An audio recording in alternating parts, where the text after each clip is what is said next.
Hello and welcome to the show. You're watching Heads Up. Our today's show is dedicated to all you tech lovers out there. If you have always dreamt of getting your hands on the latest gadgets, gizmos and cars for that matter, and as an added benefit also get paid to play with these toys on a daily basis, then say hello to a career as a tech reviewer. And how do you get there? Let's find out. A sound engineer by profession with a flair for writing, Nishant's options were many while choosing a career path, and when he had to choose one, he decided on having the best of both worlds. At the first chance he got, Nishant applied for a job at a publishing house focusing on music. Today, 15 years later, Nishant is the editor of Stuff, a magazine that reviews gadgets, cars, and as the name suggests, lots of other stuff. The experience has been fantastic. I really have grown a lot on the job, because as you know, probably there is no formal education that really is out there if you want to become a reviewer. Most of what you learn has to be on the job, has to be through your own experiences and the way you interact with the industry and the people within the industry. So you are constantly growing, you are constantly adapting and constantly absorbing new things. It could be in terms of the methodology of your reviewing, in terms of the techniques, your PR skills and your networking skills. It all adds up, because eventually it's like any other industry. It is very competitive. You have to be on the top of your game. You need to have the exclusives and the scoops before the other person gets it. So I think it's as competitive as any other industry. It just I think feels a bit more attractive, because usually it's followed by people who consider this their hobby and their passion. As fun as it may sound, reviewing is also serious business. You have a responsibility towards your audience, as most often they take your word for it and invest sometimes up to lakhs of rupees in gadgets. Apart from that, of course, reviewers need to respect the amount of effort and the money that goes into building a product, and hence exercise as much caution and sensitivity as possible. Objectivity is the key here. So what are the parameters that are considered the benchmark when deciding on the quality of a gadget? We have industry benchmarks, against which we compare most of the products to. So it could be subjective benchmarks or objective benchmarks. For things that require objective benchmarks, it could be things like laptops. It could be things like battery life, which need to be objective, because you can't just use the phone for 2 days and give your views on the battery life. There has to be a methodology to that. So for certain things we have objective processes in place, and for some things we have subjective processes. And in that, I think Stuff is very unique, because we do indulge in a lot of real world usage of the product, and we actually use the product like a regular consumer would in their day-to-day lives. And that gives us a much better feel and feedback from the product and its user interface. How do you qualify to become a tech reviewer? While there are no formal courses for it, a good command over language and excellent writing skills will get you places. Perhaps this is the reason why tech reviewing is not restricted to students from a particular field only. So I have with me the tech team from Stuff. Thank you so much for joining us. So interestingly, all of you are from different backgrounds. I mean, from various sectors. So tell me a little bit about yourself. Like, as in, how did you come and start doing what you're doing now? I've been in this industry since 16 years now, more than that actually, and it started off as a passion. I loved writing, so I thought, why not give it a shot? And I've always loved technology, cars and bikes, so that's how my story started, and it's still yet to get boring for me. All right. And you're from a finance background, right? So I was interested in technology since I was like 6 years old, and I always wanted to be into tech, and writing was my forte, so here I am.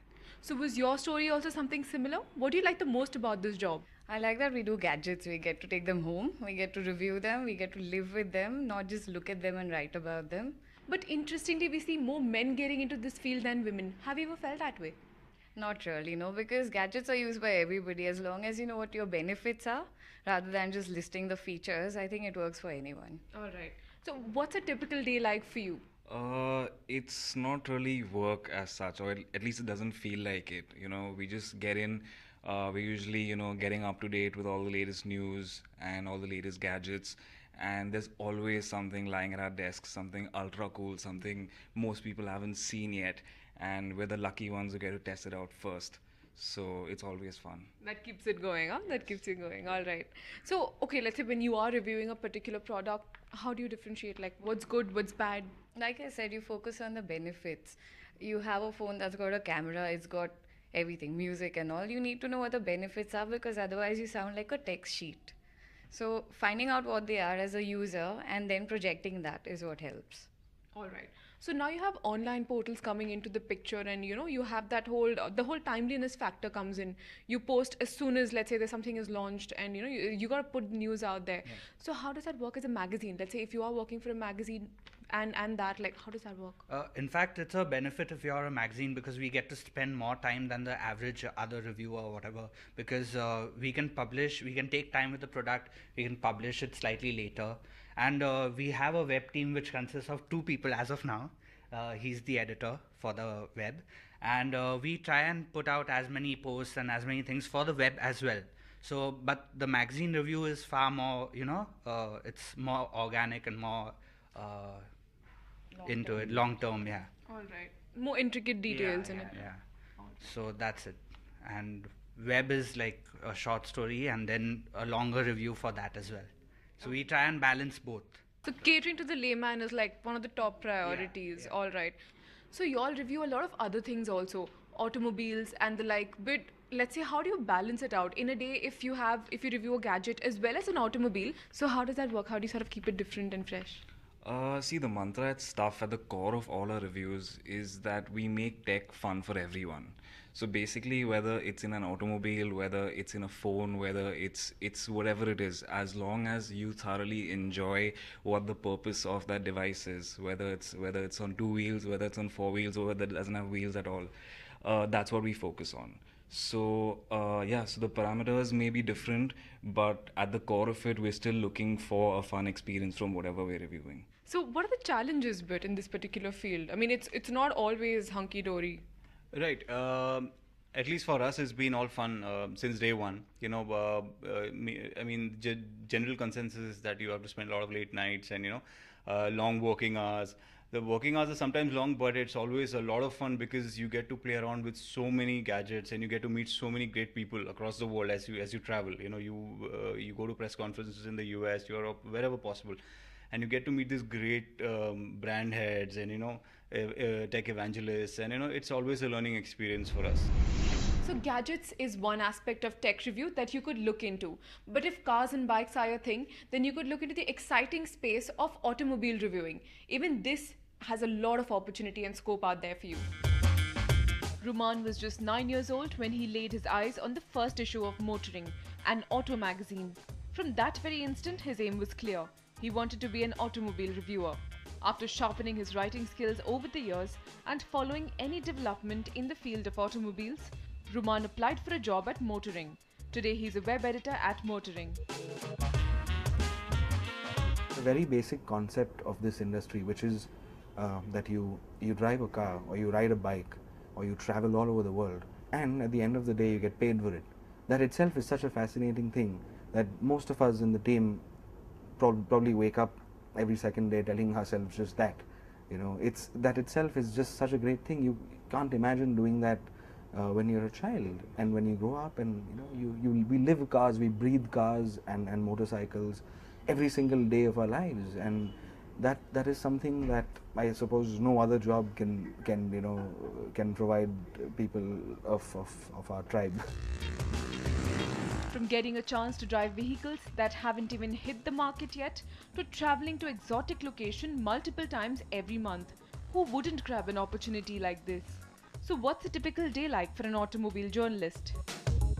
Well, it is a lot of fun and games, but a typical day out shooting a car, which is what goes into the magazine, is a lot of fun because we get to drive at will to wherever we want to do. It involves going to very nice places, very nice locations, spending a lot of time driving, and there is something about car enthusiasts will understand, like a new car smell, or something about riding a bike, having an entire day to yourself, not being confined to an office space.